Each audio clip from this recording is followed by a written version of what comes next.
think that statement that the Roswell crash kind of opened the door for people to talk about other beings from other worlds being on Earth is probably very, very true, because it was a major event. It was all over the news. It got a lot of people interested in flying saucers and UFOs. There was what they call a big flying saucer flap after that for many years, which is what they used to call it when there were lots and lots of sightings of flying saucers and different people saying that they've been contacted by aliens and extraterrestrials. So I really agree with that statement. I think very much that the Roswell crash kind of opened the door for people to start talking about this stuff openly and without feeling like maybe they were crazy. I believe that statement is true.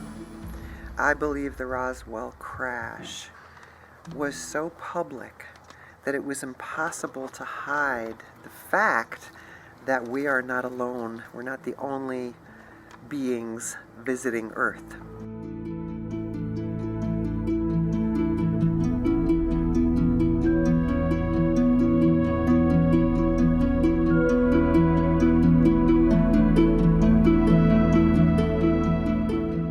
It's really interesting that after the Roswell crash, there actually was a press release from the Army Air Corps that said, we have a flying disc. That's what they called flying saucers back in those days. We have retrieved it, we've got the material, and then a couple days later, they held a press conference, and they changed their mind, and they said, well, gosh, it wasn't a flying saucer after all, it was just a weather balloon. But what's really interesting about that is that the people involved with the retrieval say that the stuff that they showed the reporters was not the same stuff that they recovered from the ranch. It was just mylar reflectors and things that were part of a normal weather balloon, but that's not what they found. They actually say that they found alien bodies and pieces of a crashed flying saucer, metals that could not possibly have been from Earth, and that kind of thing. So you have this sort of conflict, or you have this contradiction between the official story and what the people and the witnesses that were actually there and saw the thing said.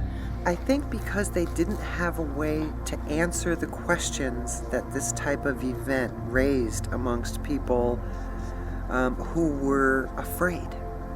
They didn't have a way to handle or address people's fear because they didn't know what they were in for as well. So I think a lot of issues around extraterrestrial visitations, I think a lot of the questions that are raised are, all the answers tend to be fear-based, right? So when we're afraid of something, we react differently than if we're just informed and have knowledge about something, right? So a fear-based reaction is what I think that was.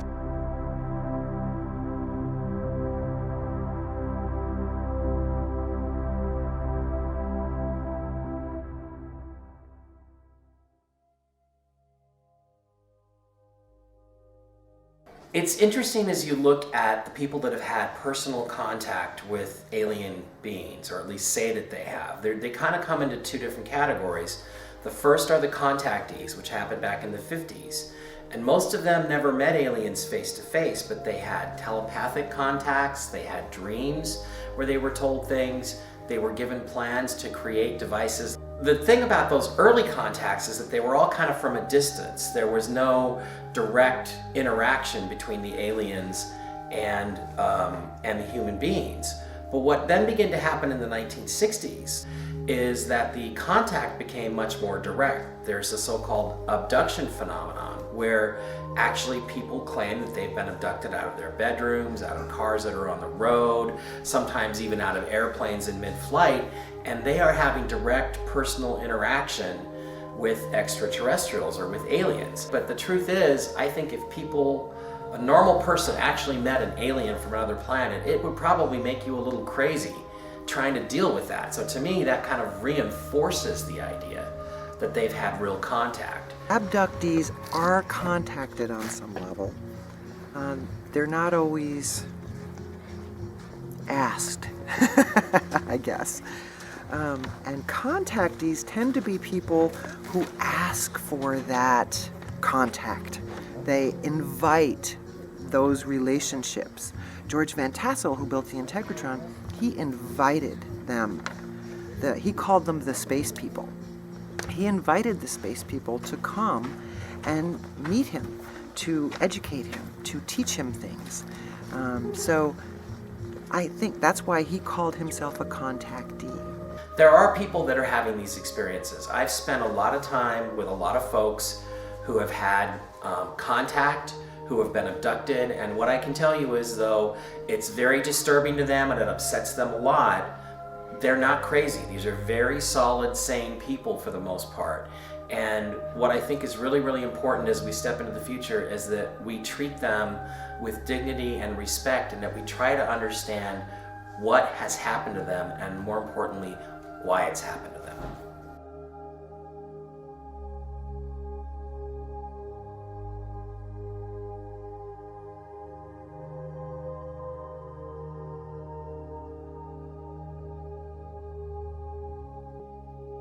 Philip J. Corso's book, The Day After Roswell, is a really, really important book because he details how certain technologies actually were taken from crashed flying vehicles, flying saucers, spacecraft from another world, and put into our culture, put into our society through the various engineering and aerospace companies. Things like fiber optic technology, things like transistors that sort of came out of nowhere.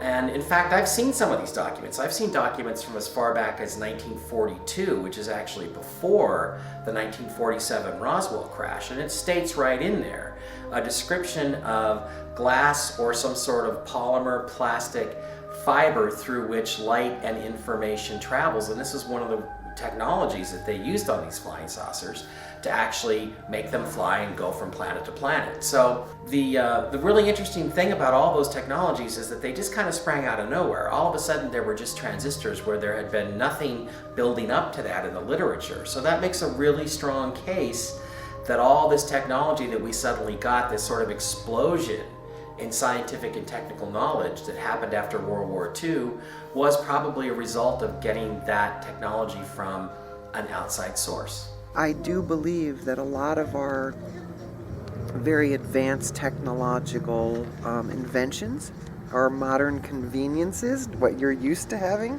that a lot of people never had, I believe a lot of those things were inspired. When something is inspired, like an invention, something really brilliant, who's to say where it comes from? Does it come from inside our own spirit, our own soul, our own mind? Is it a gift from other worlds? I don't really know, but it does come from beyond who we think we are.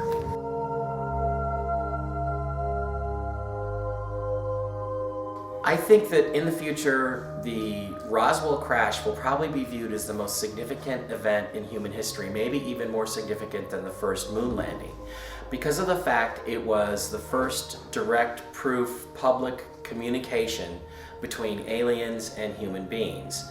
And I think the implications of that are so fantastic for our future, and hopefully very positive for our future, that we'll look back on it and say that was the most important thing that happened, that seeming accident in the desert in New Mexico. I think it will always be seen as a turning point, because here you are, decades later, generations later, still learning about it and still asking about it, right? So for me, that's the evidence that this will always be an important event in our history.